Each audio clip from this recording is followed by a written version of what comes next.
Hola, ¿qué tal? Sean bienvenidas y bienvenidos a un capítulo más de este canal de YouTube Coming Up.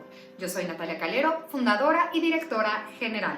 En el video anterior hablamos sobre qué reflexionar y la importancia de la retroalimentación o feedback para poder crecer profesionalmente y tener mejores oportunidades, mayores habilidades. El día de hoy vamos a hablar sobre 5 elementos específicos sobre cómo pedir y cómo dar una retroalimentación que sirva a las personas y que te sirva también a ti para seguir creciendo. Pero antes te voy a invitar a que te suscribas a este canal de YouTube y que nos visites en www.comingup.mx para seguir teniendo acceso a herramientas gratuitas que te permitan construir una vida profesional plena, exitosa y en tus términos.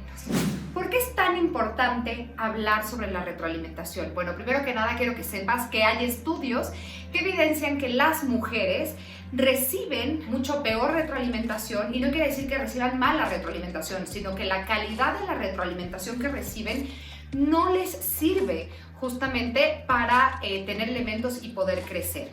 Reciben feedback o retroalimentación muy general, no específica, que no les permite saber exactamente qué están haciendo bien y qué están haciendo mal.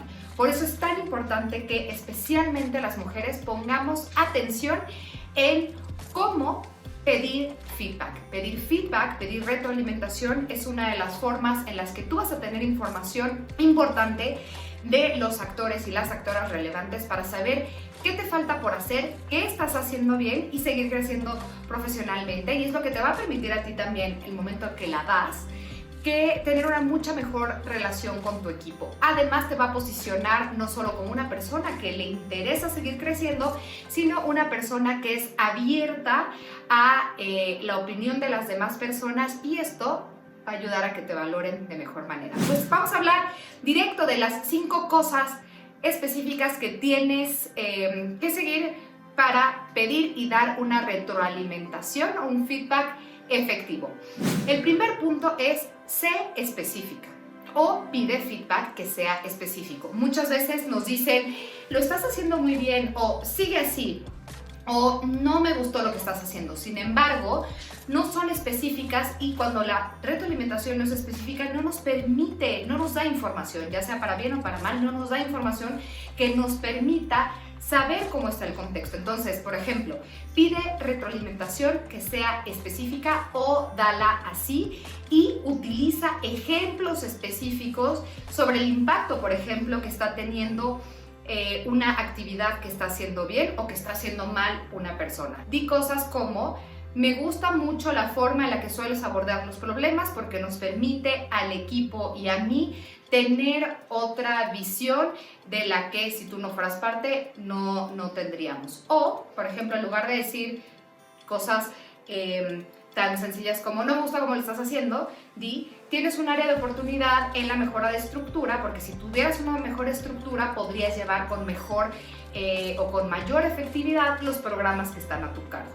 Esta retroalimentación te sirve porque te da información de cuáles son las áreas que puedes mejorar o de qué es lo bueno que puedes seguir haciendo. El segundo punto es: pregunta específicamente qué necesitas para llegar a determinado lugar que tú quieres llegar o para seguir creciendo.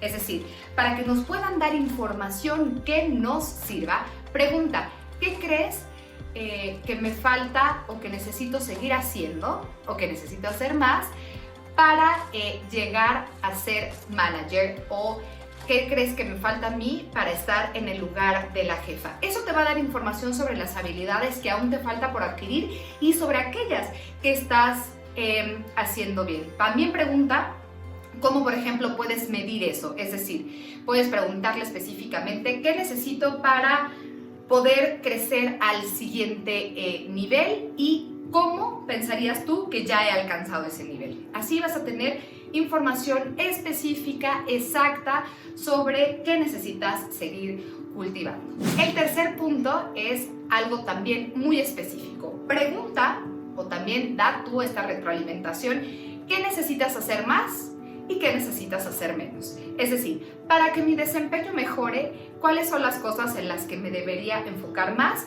y cuáles son las cosas en las que me debería enfocar menos. Esto va a permitir además tener una visión global sobre hacia dónde tienes que ir, y cuestiones tan específicas te va a permitir priorizar de mejor manera y avanzar de manera eficaz en tu carrera. El cuarto punto es, cuando des retroalimentación o cuando te la estén dando, siempre pon atención a que lo que te están diciendo no es una cuestión de valoración personal. Por ejemplo, cuando te dice una jefa o un jefe, me gusta mucho su sentido del humor, puede ser algo agradable a escuchar. Sin embargo, no es información que te ayude a crecer, porque es una valoración específica sobre tu sentido del humor que no tiene que ver con el trabajo que tú desempeñas. Sin embargo, cuando te dicen felicidades porque eres una persona que incluye a distintas visiones de su equipo y para la organización, la diversidad y la inclusión son valores importantes, eso es distinto, porque ahí te están dando retroalimentación sobre los valores de la organización, no sobre una percepción personal de alguien, y cómo tú estás abonando a alcanzar ese objetivo organizacional. Enfócate en los valores de la organización y cómo tu desempeño está o no relacionado para que puedas también articularlo de mejor manera. Y en quinto lugar, cuando des feedback o cuando pidas feedback, refiérete a patrones.